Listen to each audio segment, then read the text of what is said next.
US car tariffs. Which countries have the most to lose?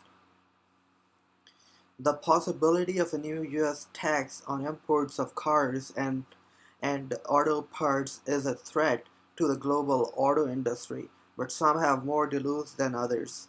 Aside from American drivers who would have to pay more for new vehicles, many big automobile automakers would suffer dearly if the US follows through on a threat to impose tariff on imported cars, SUVs, vans, light trucks, and automotive parts.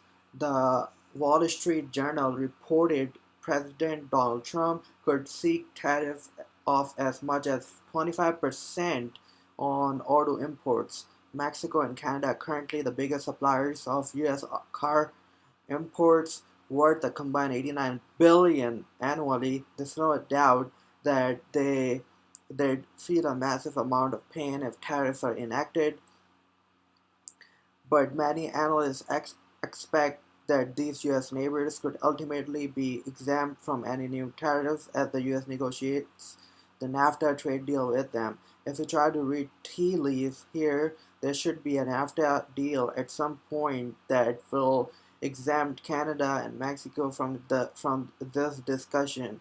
But as of now, we just don't know, said Jeff Schuster, a leading auto expert at LMC Automotive in Michigan. If you take Mexico and Canada out of the equation, that leaves Japan and Germany in the firing line.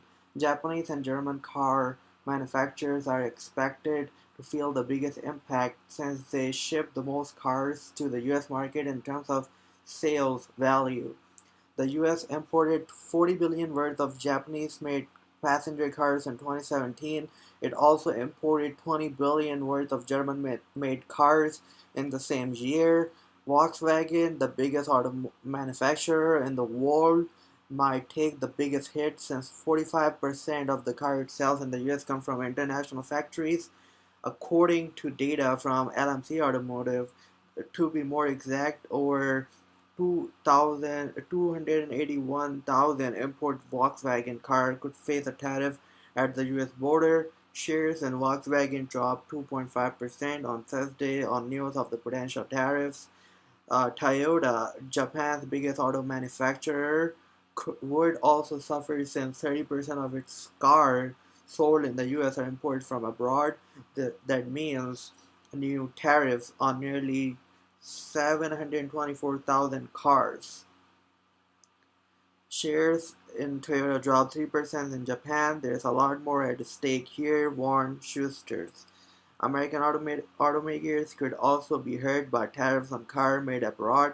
GM sold 3 million cars in the US last year, but it made just 2.2 million vehicles in the country. That means that it imports thousands of models each year.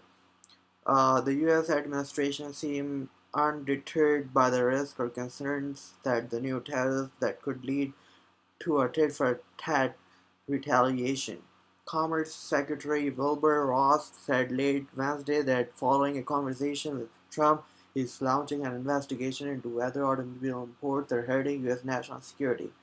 The type of investigation known as Section 232 is the same approach the Trump administration used before it slapped tariffs on steel and aluminum import earlier this year, citing national security concerns. Currently, vehicles shipped from Europe to the US face a low 2.5% tariff. Meanwhile, cars built in America face a 10% tariff when they are shipped to the European Union.